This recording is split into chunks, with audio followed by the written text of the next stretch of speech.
God's Word this morning. It's out of 1 Corinthians 1, 20 to 25, and I'll be reading alone. So please follow along.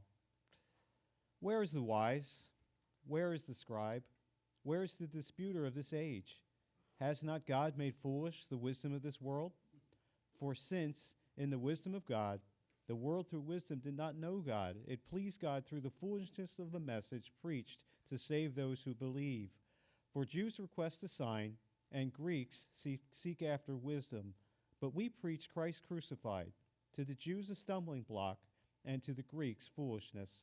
But to those who are called, both Jews and Greeks, Christ the power of God and the wisdom of God. Because the foolishness of God is wiser than men, and the weakness of God is stronger than men. And we can say, Amen. Please remain standing as we sing. Good morning, everybody. This is the Give George Time to Walk Over to the Piano segment. Well, we're going to sing some songs here and just enjoy each other's presence, but also enjoy our fellowship with God. So let's start with I Sing the Mighty Power of God.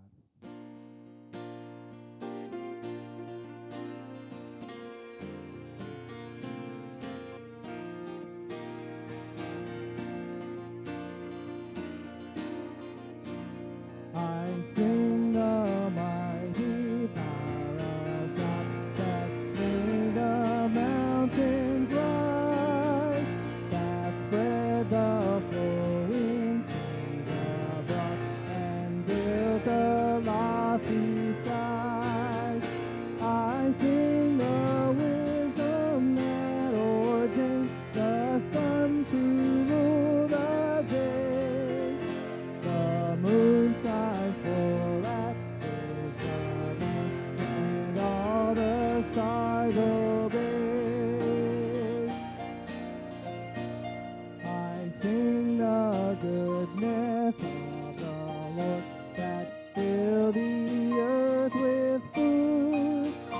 He formed the creatures from his word, and then pronounced them good.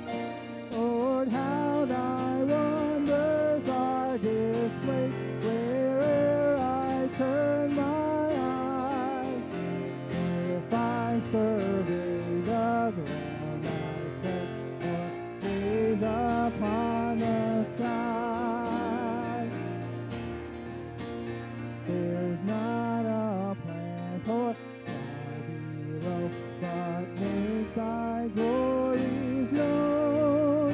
And clouds arise and tempests blow by order from thy throne. While all that borrows life from me is ever in thy care, and everywhere that man can be, thou God art present there.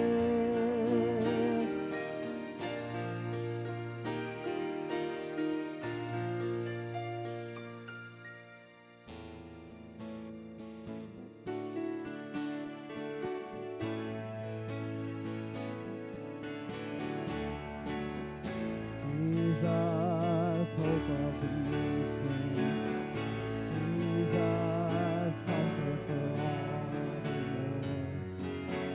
You are the source of heaven's hope on earth.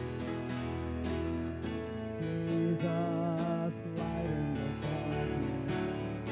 Jesus, seeking souls. You are the source of heaven's light on earth. In history, you lived and died. You broke the chain. You rose to life. You are the hope living in us. You are the rock in whom we trust. You are the light shining for all the world to see. You rose from the dead, conquering fear, our Prince of Peace, drawing us near. Jesus, our hope, living for all who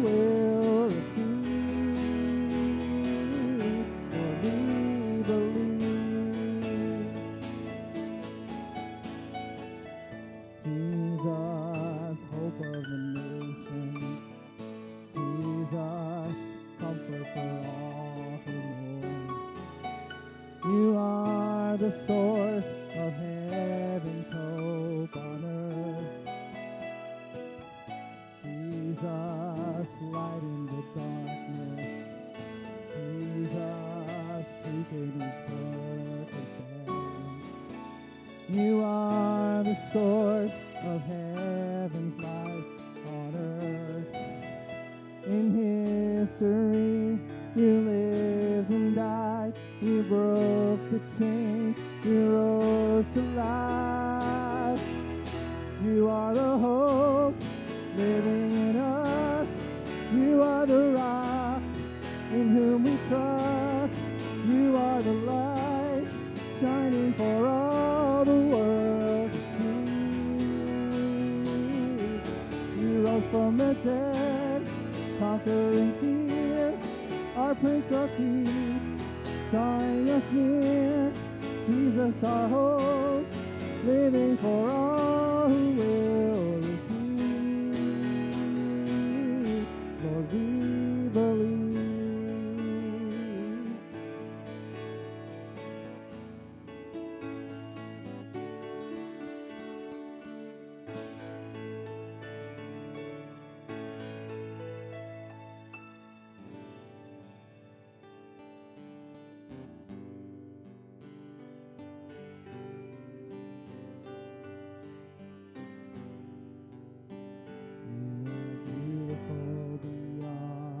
Description, too marvelous for words, too wonderful for comprehension, like nothing ever seen or heard. Who can grasp your infinite wisdom? Who can fathom the depth of your love? You are beautiful beyond description, majesty enthroned above. And I stand in awe of you. I stand in awe of you. To whom all praise is due, I stand in awe of you. You are beautiful beyond description, too marvelous for words, too wonderful for comprehension, like nothing ever seen or heard. Who can grasp your infinite wisdom? Who can fathom the depth of your love? You are beautiful beyond description, majesty enthroned above. And I stand in awe of you. I stand in awe of you. Oh God, to whom all praise is due, I stand in awe of you. Just the voices. And I stand in awe of you. I stand in awe of you. Holy God, to whom all praise is due, I stand in awe of you. Father,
know it at first, so I had to really practice. So what we're gonna do is have George play through it once, and some of you may know it because apparently it's an older song, but since I'm not that old, I don't know it. But it's a song, "A Charge to Keep I Have," written by Charles Wesley. So George's gonna play through the melody once, and then we'll sing verses 1, 2, and 4.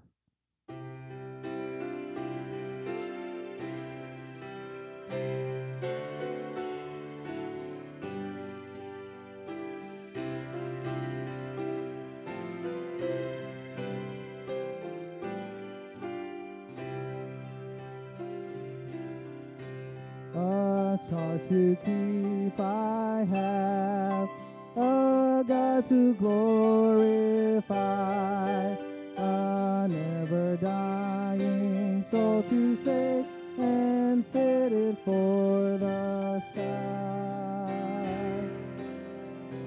To serve the present age, my calling to fulfill. Oh, may it all my ties engage to do my Master's will. Help me to watch and pray, and still on thee rely. Oh, let me not my trust betray, but press to realms on high.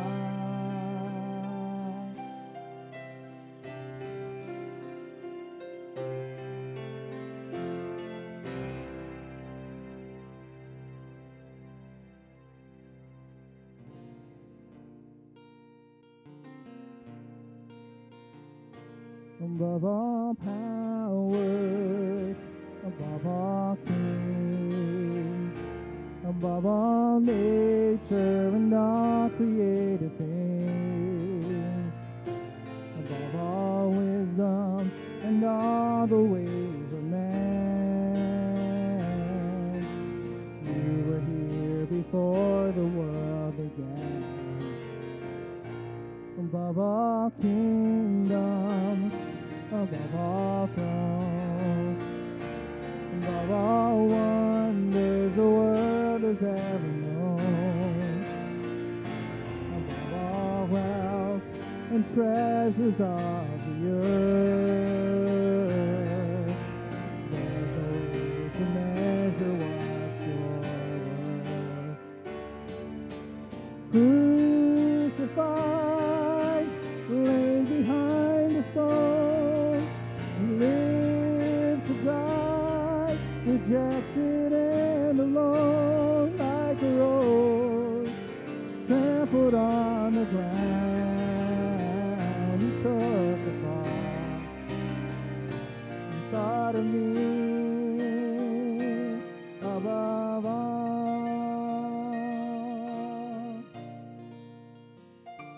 Above all powers, above all kings, above all nature and all created things, above all wisdom and all the ways of man. You were here before the world began.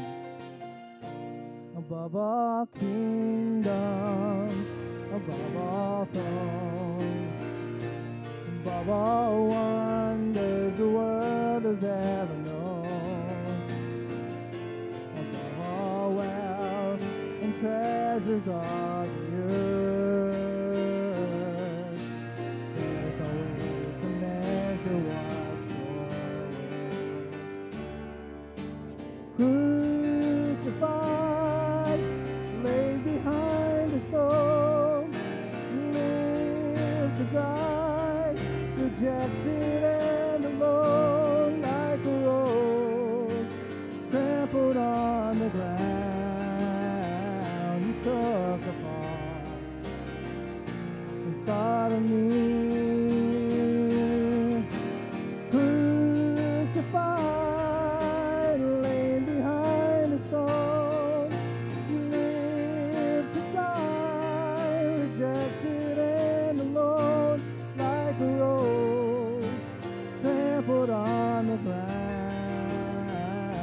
took the fall. And thought of me above all, like a rose trampled on the ground. You took the fall and thought of me above all.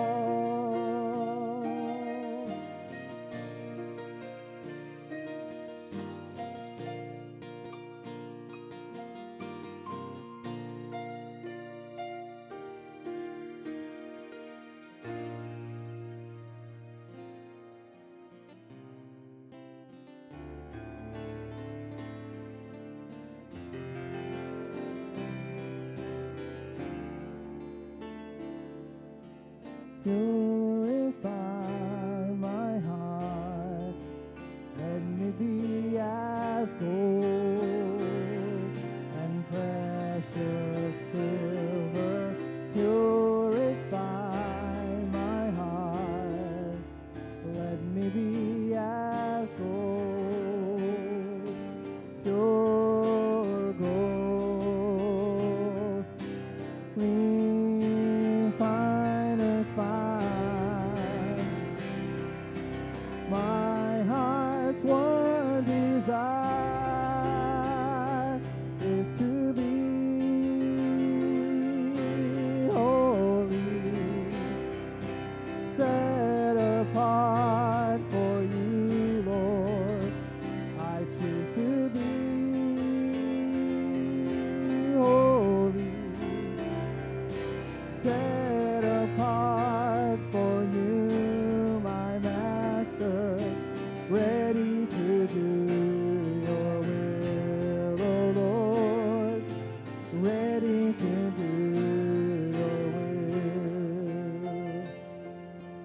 Purify my heart, cleanse me from within, and make me holy. Purify my heart, cleanse me from within, deep within, refiner's fire. My heart's one desire is to be holy, set apart for you, Lord.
The rest of you can take your Bibles if you'd like to follow along and turn with me to the book of Acts, chapter 25. Acts chapter 25. I have joked some time now about our church is a multi-campus church. We have our Washington Township location, and we have our online campus. That is becoming more and more real. It is interesting. We have, by the time we go home from church on Sundays and Wednesdays, we probably have more than 40-some views of the live broadcast that we do. Within about 2 weeks after that, it's almost 200. It's about 170 to 180 views. I don't know who they all are, although I don't know how many of you actually saw the email I sent out about the warning with the coronavirus. And okay, so a number of you did. I'm assuming that some might have even stayed home because they weren't comfortable with things, and that's fine. I'm not here to make light of any of those things. Everybody has to follow their own conscience, and we certainly don't want anybody to come out in a way that is uncomfortable for them because of all of these scares that are going on.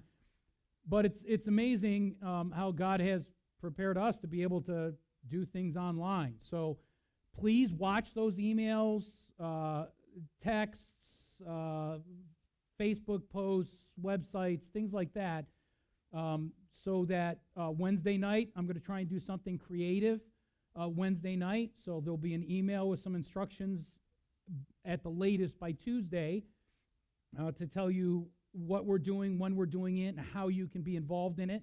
But it'll be virtual. And we'll do it online, and we'll try and keep it that way for now.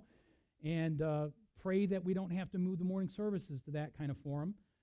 But Wednesday nights will be a good practice for us to get a feel for that in case we end up having to do that.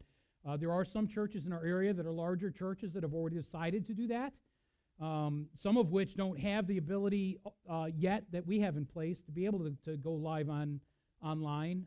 Some of them do, and they're making those adjustments. So be in prayer as we make these decisions. It's not necessarily that any of us are sick and the virus is here kind of thing, and it's, knocking on our doorstep. But in the same token, the ramifications of all of this, all the concern and the spread of it and the fear of it and things, that's a very real thing for us to deal with. And we certainly want to be responsible with that and not promote things that we shouldn't be promoting unnecessarily. So keep us in prayer with all of those things. Listen, the book of Acts, we are in a portion of the narrative of the book of Acts. It's really historical narrative, very much like the Old Testament narrative flavor. We're in a section where there is not a lot of like direct teaching that's going on. Much of the book of Acts, even though we have a lot of historical narrative going on in the book of Acts, we have sermons by Peter, by Paul. We have interactions between Peter and Paul and other disciples. We've got a lot of teaching moments still that we find throughout the book of Acts. But in this section, this is a heavily historical narrative section. So we deal with it a little bit differently. So for those of you that are here, you're going to be relieved when I get down to the final points. There really is only 3 points on one screen. So, it should actually go pretty quick.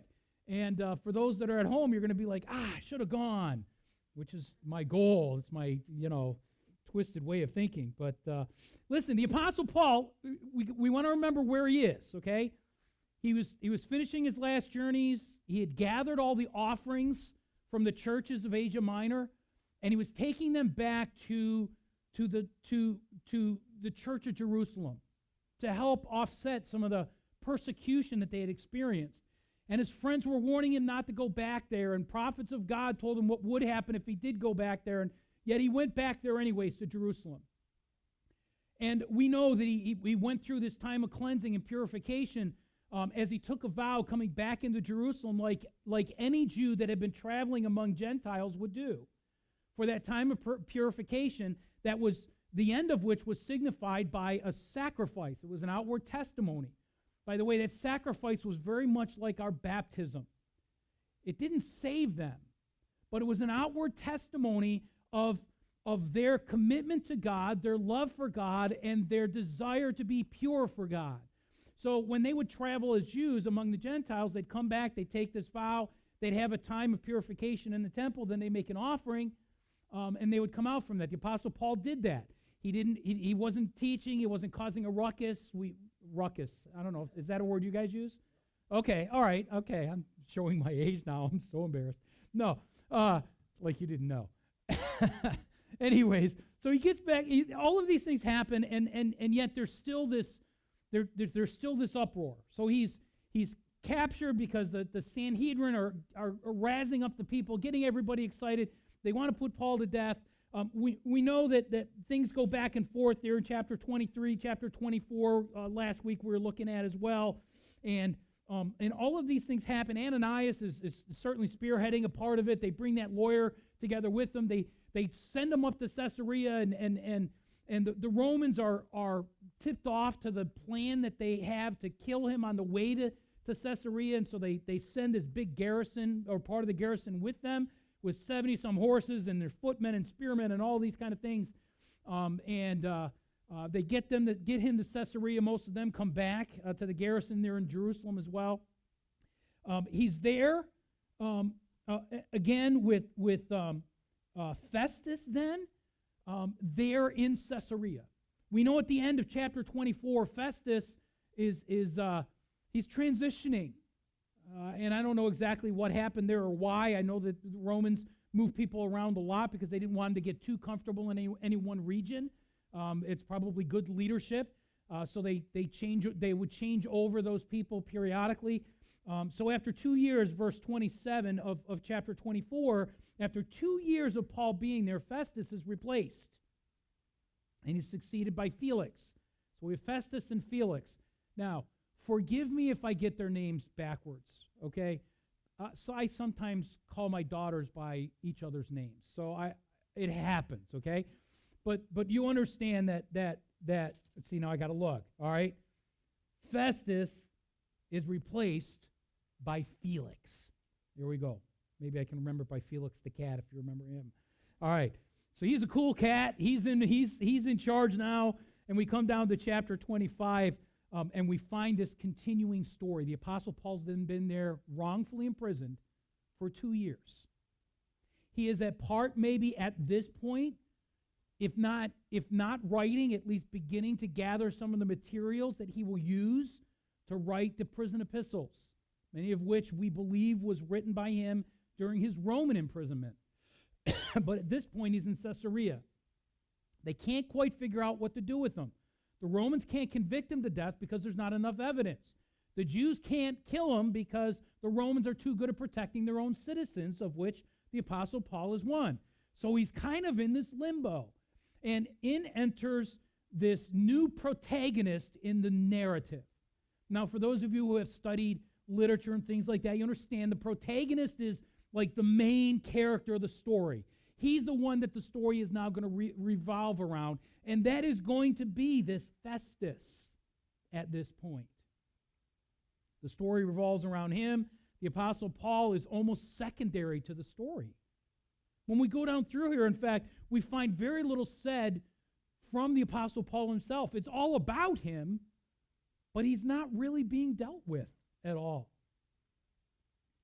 The idea of it's perfectly logical. You know, for some people in this story, all of these things are perfectly logical. Why Paul's arrested, why he's in trouble, why they're having a problem with him. It makes perfect sense to the Jews. This guy is creating this cult. He's disturbing our society, the way we do things. He's stopping us from our regular routines. He's taking from us the opportunity to function like we ought to function, and we might not have the resources that we're used to. That sounds a little contemporary, doesn't it? We went to the store this week on Thursday. I couldn't believe it. I mean, it wasn't because of all that's going on that we went there. We just went there to get stuff like we normally do. And there wasn't stuff there. It was just like, wow, what is bizarre. Anyways, where was I? I don't even, oh, yeah. So it's perfectly logical. It makes sense to the Jews. This makes perfect sense. This guy's a troublemaker. He's upsetting the apple cart. He's affecting our world. What's wrong with you is what some people think, right? These are the Romans. They're like, look, you might be a Jew, but you're a Roman. What are you doing? What's wrong with you? Why are you worried about this? Why have you engaged yourself in this? Why do you even try to promote what you're promoting? Why do you worry about the Jews? I know you're a Jew, but you're a Roman. As a Roman, he had more rights than the Jews did in that land. So you've got some people that are saying this is a perfectly logical situation. You've got the other people looking at Paul saying, what in the world is wrong with you? Can't you just get along? Can't you just get along? Ever wondered why people don't get along? Why there's so much hate? Why the world can't find peace? Ever seen those bumper stickers?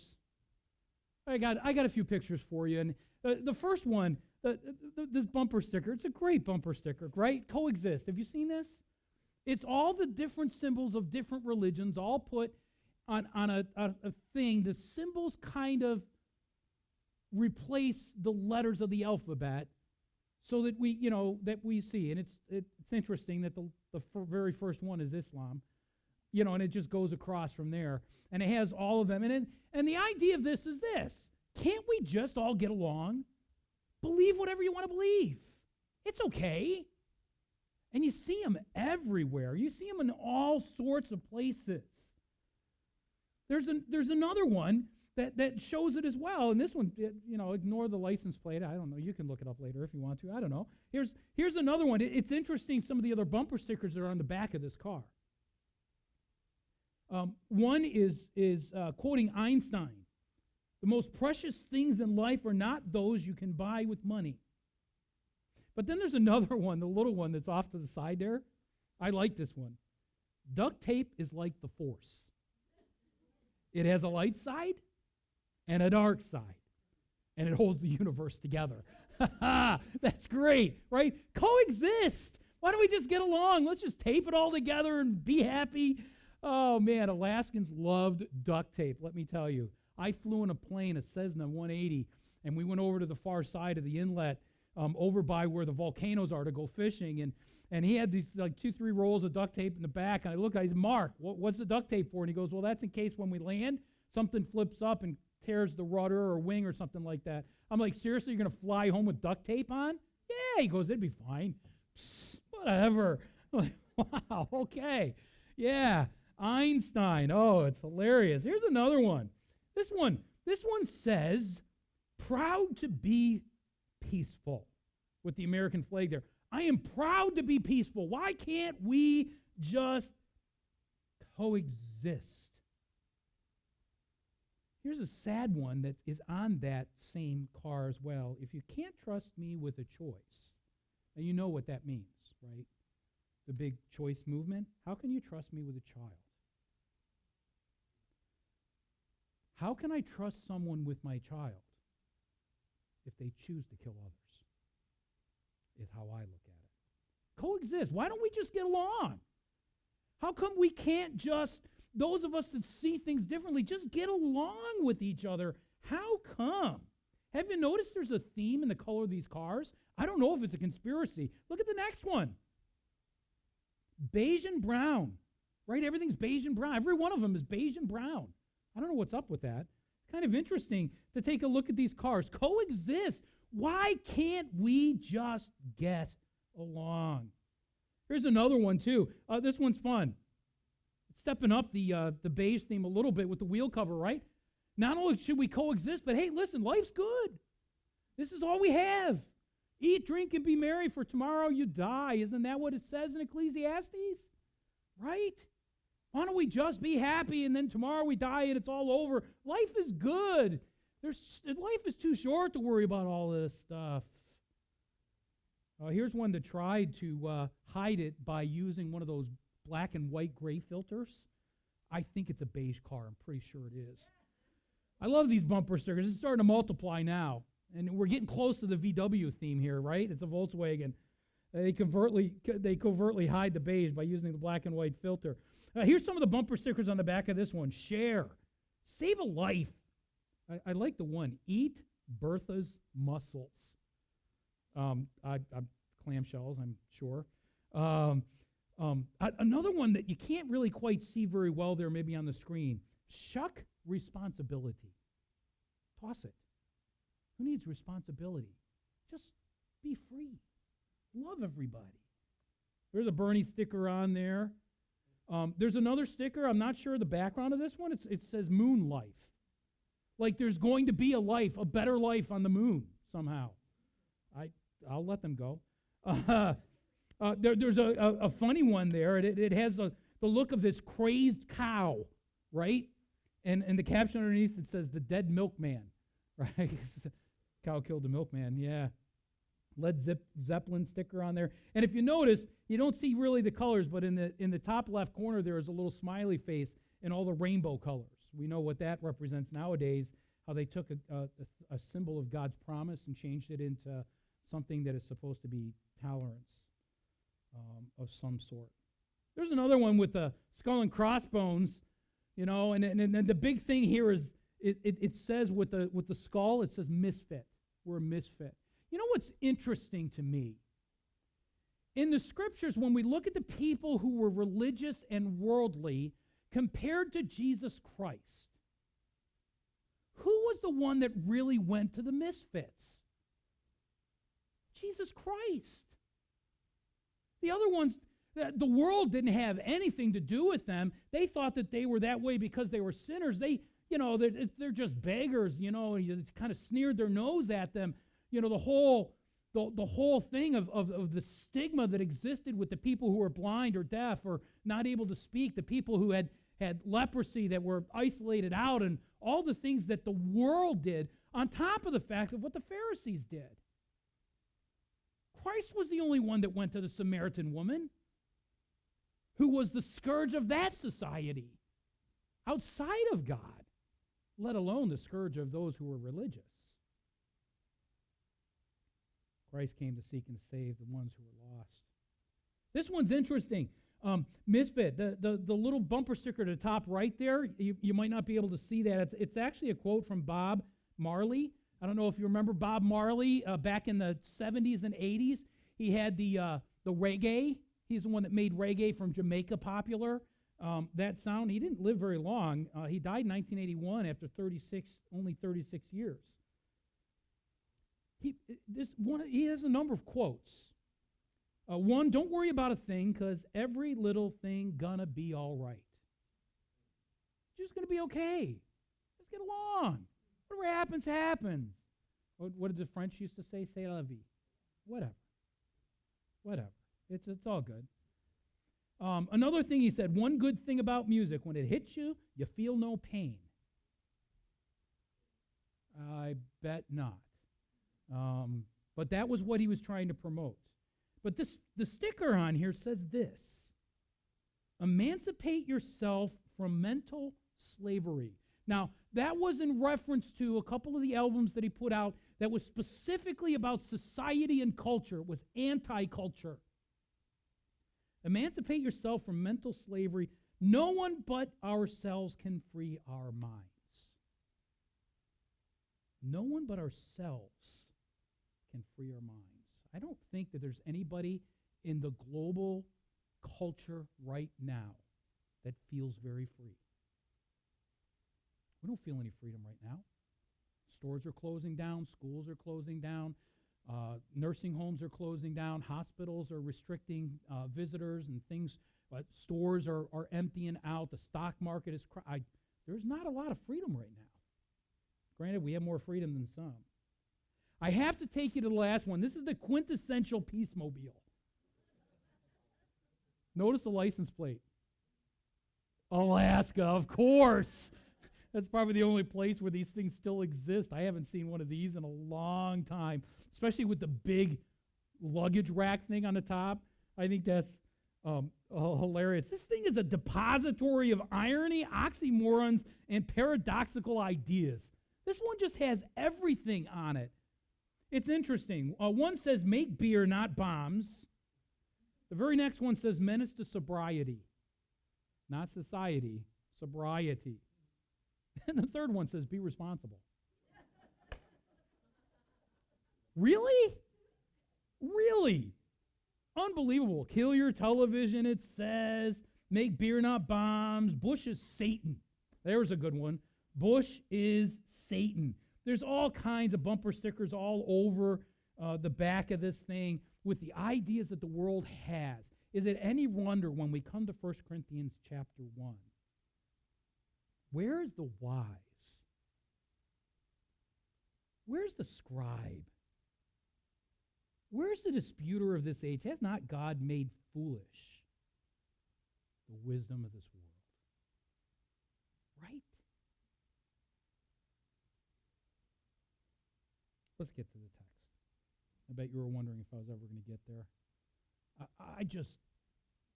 Anyways. So here's Festus. After 2 years of Paul being there wrongfully, he's now got the task of trying to figure something out here. And he's of this mindset. Can't we just get along?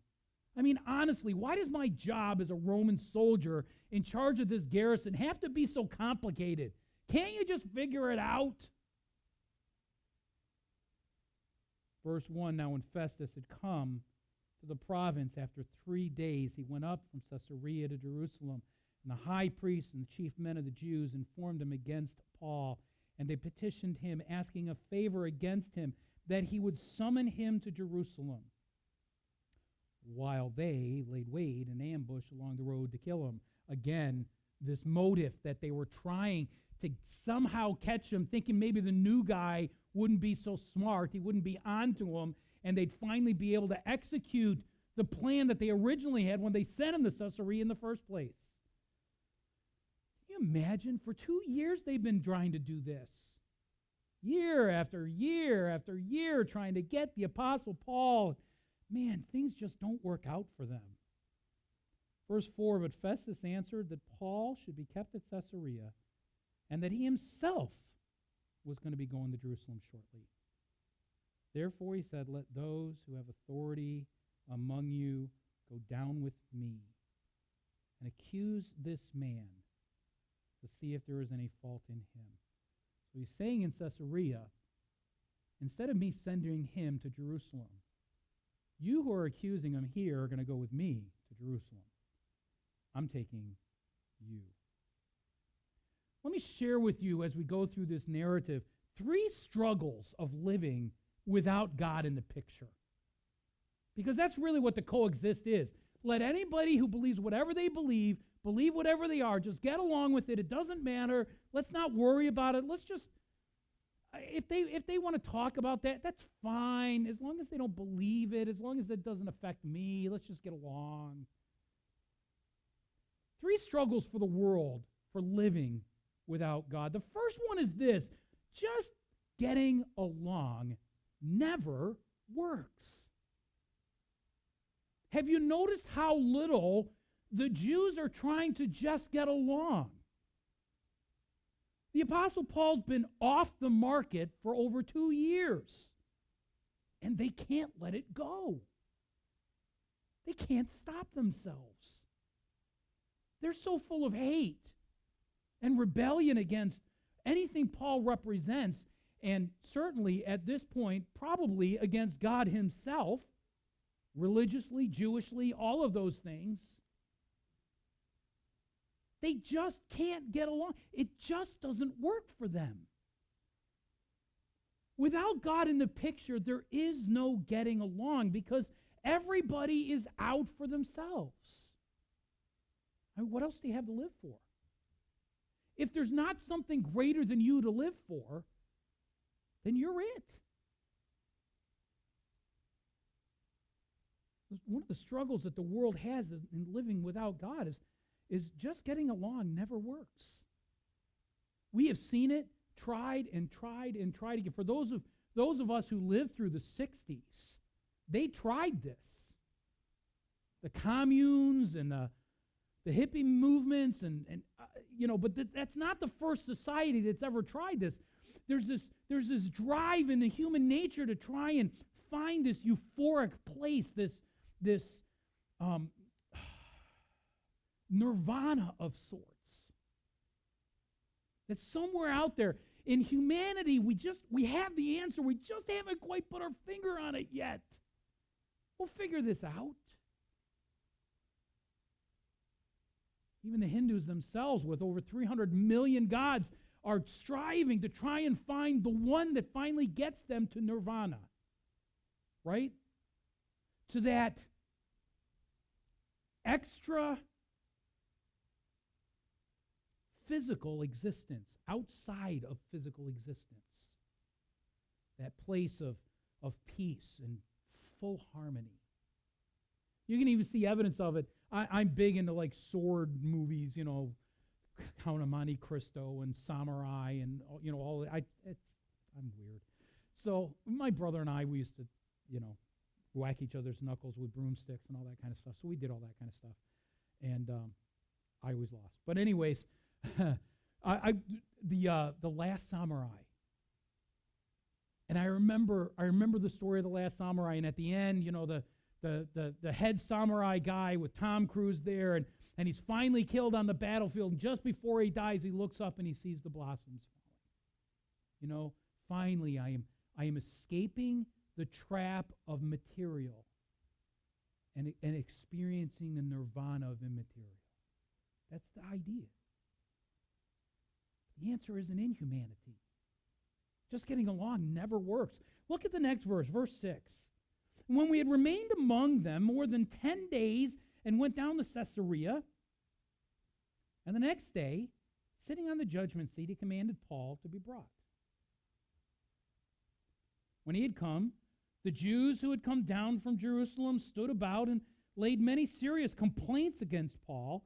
Notice, it states they made many serious complaints about Paul, which they could not prove. While he answered for himself, and here's the only quote that we have from the Apostle Paul in the entire chapter. Neither against the law of the Jews, nor against the temple, nor against Caesar have I offended in anything at all. He does make another statement in verse 11 we'll get to in a minute. But he says, Festus, wanting to do the Jews a favor, he wants the peace. That's his job, is to create peace.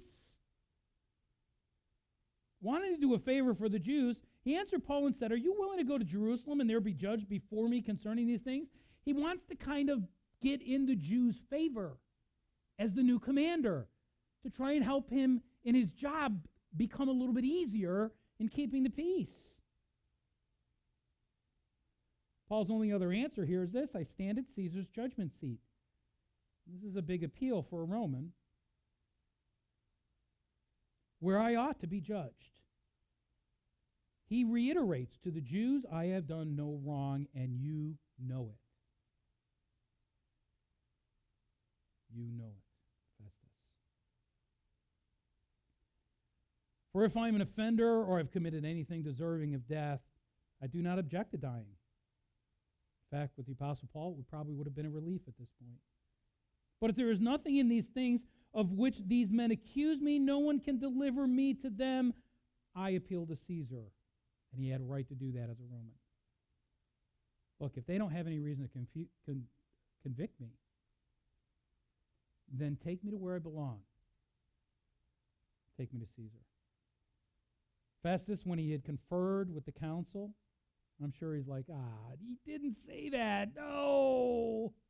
I'm going to look stupid in front of Augustus. I'm going to look dumb now. Now he did it. I can see it now. You have appealed to Caesar, then you'll go. All right. It wasn't, I don't think, a case of him, wiping his hands of it. We find out later that he's actually begging the Jews to find something on this guy because he can't very well send him to Augustus without any reason. He's afraid that Augustus is going to look at this and say, what are you doing? He's a Roman citizen. They have nothing on him. They're dogs. What are you sending me a Roman for that doesn't even have any accusation against him? He just wants peace. looking at the Jews, can't we just coexist?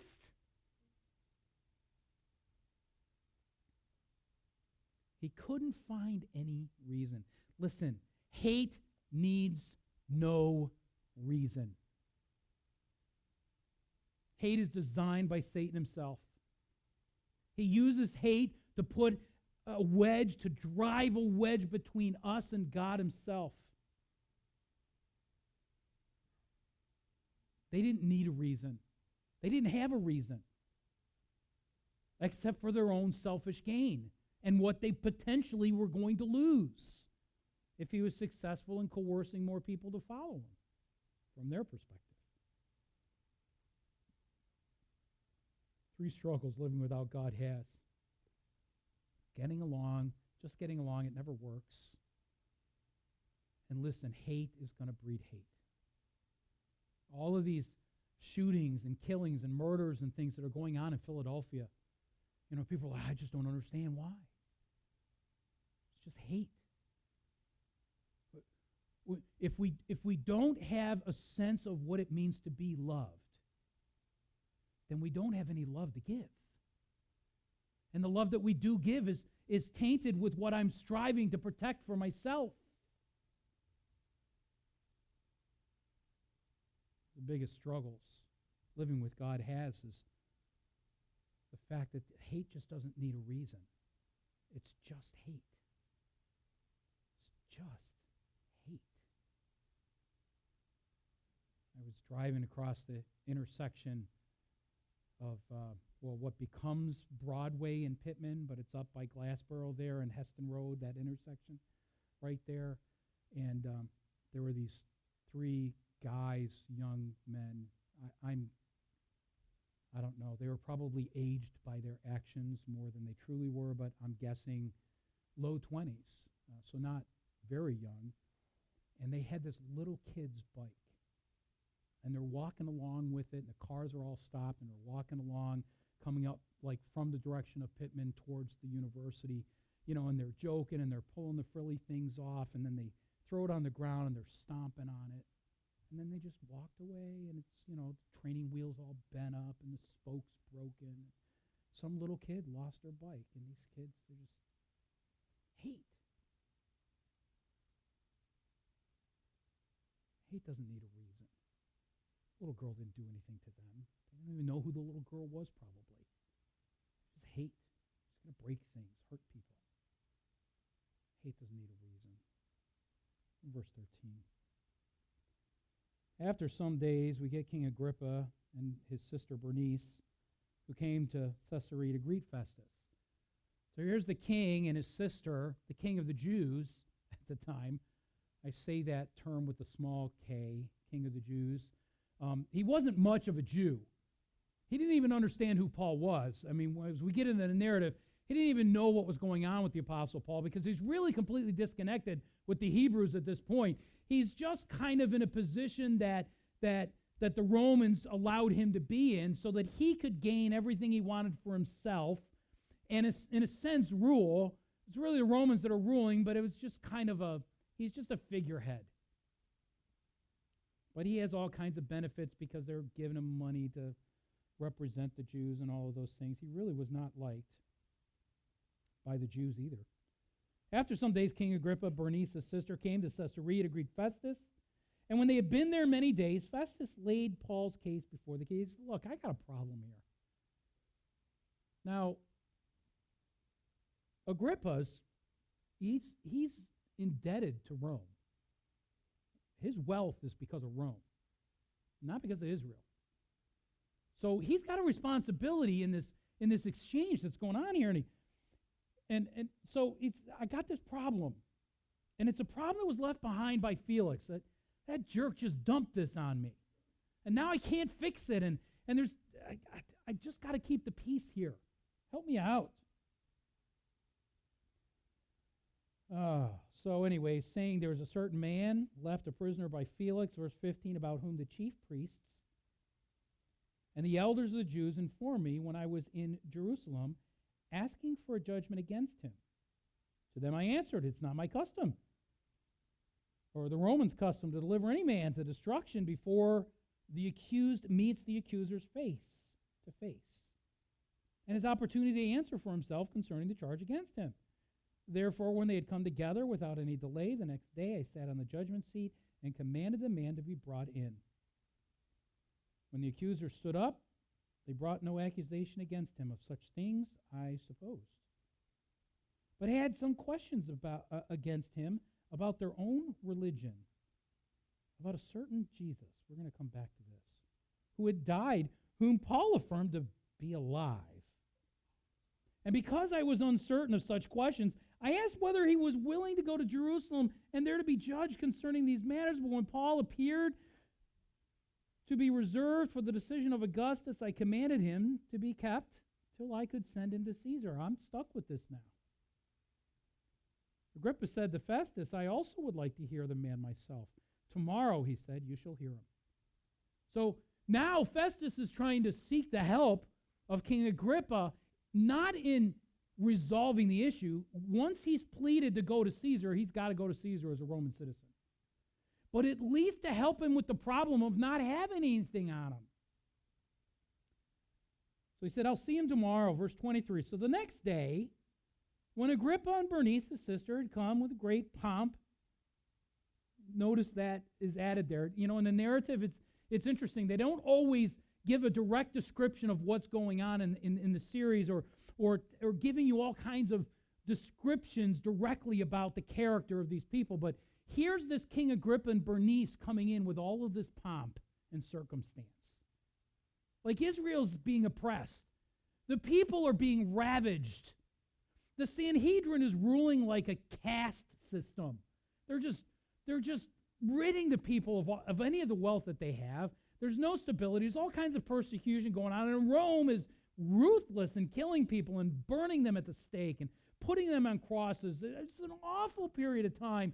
And in comes this king that was Jewish in all the pomp and circumstance. So they come in with all of this pomp. He entered the auditorium with the commanders and the prominent men of the city. At Festus' command, Paul was brought in. Festus said, King Agrippa, in front of everybody, and all the men who are here present with us, you see this man about whom the whole assembly of the Jews petitioned me. Well, it wasn't the whole assembly of the Jews. It was a sect of the Jews. Some of the Pharisees, some of the chief priests that were involved in it, some of the people that they were able to coerce in being a part of it as well. It certainly wasn't the whole assembly of the Jews, but he made it sound like that. They petitioned me both at Jerusalem and here, Caesarea, crying out, he was not fit to live any longer. But I found that he had committed nothing deserving of death, and that he himself had appealed to Augustus. I decided to send him, and I have nothing certain to write to my Lord concerning him. The problem isn't injustice. Do you notice that? I don't care, Festus is saying. I don't care if he's innocent.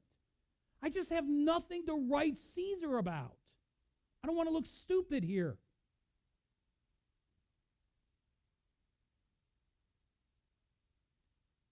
So they're all present.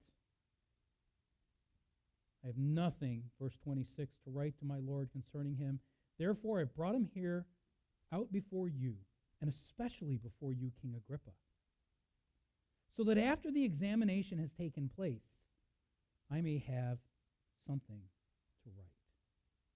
For it seems to be unreasonable to send a prisoner and not specify the charges against him. Unreasonable right. Unreasonable. It's bizarre. Just getting along just doesn't work, but they can't help themselves. Hate, their hate, it didn't need a reason. At this point, some of the people involved didn't even know who Paul was, but they're involved in it anyways. Why? Because hate is so contagious. They didn't even need a reason. They're all about this diversity and tolerance thing, and we just need to get along. That's my job here, is to make sure that we all just coexist. If they had bumper stickers, they would have had that bumper sticker back then. Let's just get along. It's Roman command. Get along. What's wrong with you people? Listen, diversity and tolerance never bring peace. Do you notice there's only one person at peace in this whole text? And that's Paul. No confusion, no crying out. Look, if I did something worth death, I'll die. But I haven't, so send me to Caesar. It's kind of matter of fact. You know well, Festus, I haven't done anything. You know. So simple for him. Even Festus in verse 19. Here's the issue, Agrippa. There seems to be among the Jews with this Paul some question about their religion. It's a religious thing. I'm too important to deal with these stupid things.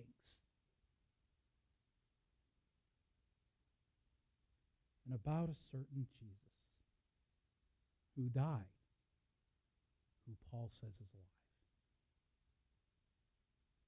Talk about the clarity of the gospel in the simplicity of the Apostle Paul. In the midst of all of this chaos, the new guy in town, Festus, he understands the root of the issue. You're preserving a religion. He's promoting a person. You say you put him to death and you want to put this one to death. He says he's not even dead. Is it bizarre?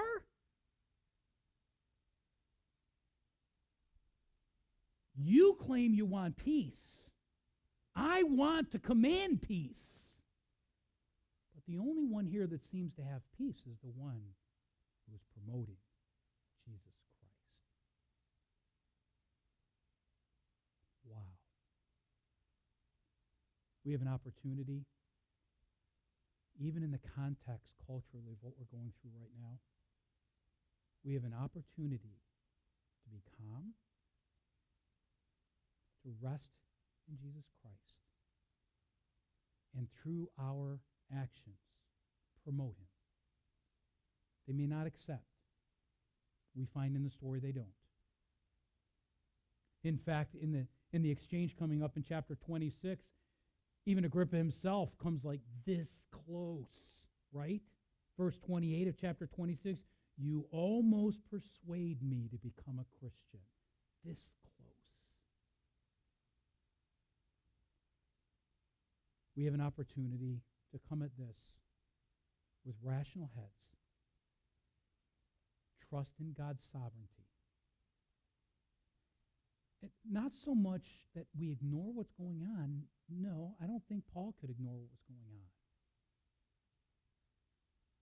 But simply just express in our lives the peace that God gives us through Jesus Christ. There are three struggles to living without God. Just getting along never works. Hate needs no reason. Diversity and tolerance never bring peace. Let's pray. Lord, thank you that we can find peace in your Son, Jesus Christ.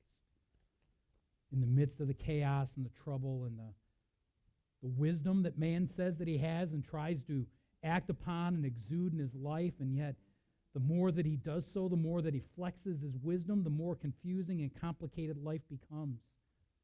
The less freedom that we actually experience and the more bondage we have to other men, other systems. And yet, Lord, you've made it so simple. In the midst of the chaos, simply just to promote not a religion, but to promote the person of your Son, Jesus Christ. Lord, help us to promote Christ in our lives. We pray in Jesus' name. Amen. Thank you, Pastor. If you would stand as we conclude this morning's service with our final song, Everlasting God.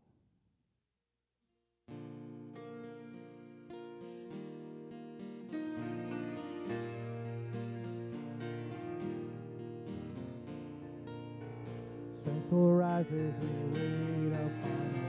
We will wait upon him. We will wait upon him. Strength rises, we wait upon him. We will wait upon him. We will wait upon him.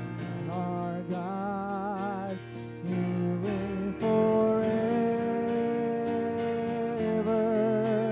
Our hope, our strong deliverer.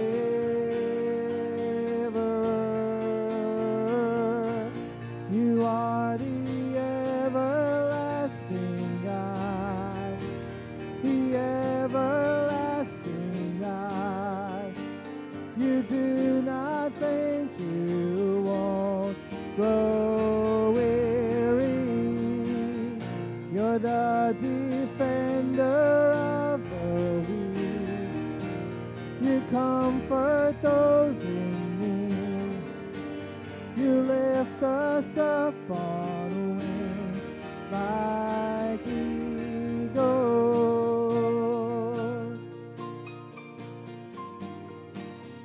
Strength rises, we wait upon him. We will wait upon him. We will wait upon him. Strength rises, we wait upon him. We will wait upon him. We will wait upon him. Our God, you reign forever. Our hope, our strong deliverer.